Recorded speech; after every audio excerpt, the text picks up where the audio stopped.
അധ്യായം 2 26 മുതൽ 37 വരെയുള്ള വാക്യങ്ങൾ.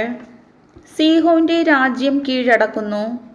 അപ്രകാരം ഞാൻ കേദേമോത്ത് മരുഭൂമിയിൽ നിന്ന് ഹെഷ്ബോണിലെ രാജാവായ സീഹോന്റെ അടുത്തേക്ക് സമാധാന സന്ദേശവുമായി ദൂതന്മാരെ അയച്ചു.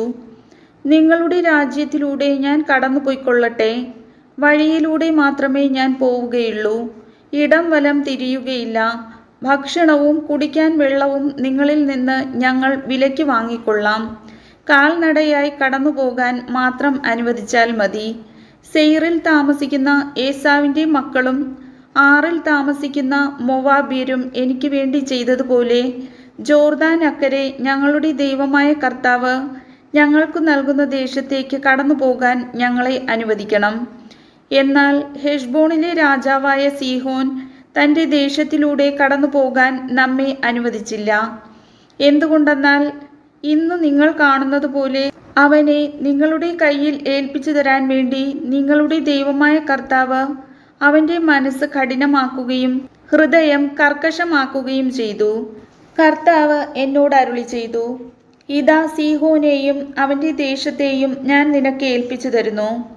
അവൻ്റെ രാജ്യം പിടിച്ചടക്കി സ്വന്തമാക്കാൻ ആരംഭിച്ചുകൊള്ളുക. പിന്നീട് സീഹോനും അവൻ്റെ ജനമൊക്കെയും കൂടെ നമുക്കെതിരായി യാഹാസിൽ വെച്ച് യുദ്ധത്തിന് വന്നു. അപ്പോൾ നമ്മുടെ ദൈവമായ കർത്താവ് അവനെ നമുക്ക് ഏൽപ്പിച്ചു തന്നു.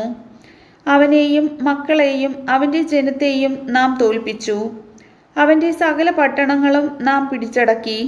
സ്ത്രീകളും കുഞ്ഞുങ്ങളുമടക്കം അവയിലുണ്ടായിരുന്ന സകല മനുഷ്യരെയും വധിച്ചു. ആരും അവശേഷിച്ചില്ല. കന്നുകാലികളും പിടിച്ചെടുത്ത പട്ടണങ്ങളിലെ മറ്റു കൊള്ള വസ്തുക്കളും മാത്രം നമ്മൾ എടുത്തു. അർണോൺ അരുവിക്കരയിലുള്ള അരോവർ പട്ടണവും അരുവിയുടെ താഴ്വരയിലെ പട്ടണവും മുതൽ ഗിലെയാദ് വരെ നമുക്ക് പിടിച്ചടക്കാനാവാത്ത ഒരു പട്ടണവും ഉണ്ടായിരുന്നില്ല. നമ്മുടെ ദൈവമായ കർത്താവ് അവയെല്ലാം നമ്മുടെ കരങ്ങളിൽ ഏൽപ്പിച്ചു തന്നു. യാബോക്ക് നദിയുടെ തീരങ്ങളും മലനാട്ടിലെ നഗരങ്ങളും ഉൾക്കൊള്ളുന്ന അമ്മോന്യരുടെ രാജ്യത്തെയും നമ്മുടെ ദൈവമായ കർത്താവ് വിലക്കിയിരുന്ന ഒന്നിലേക്കും നിങ്ങൾ പ്രവേശിച്ചില്ല. കർത്താവിൻ്റെ വചനം.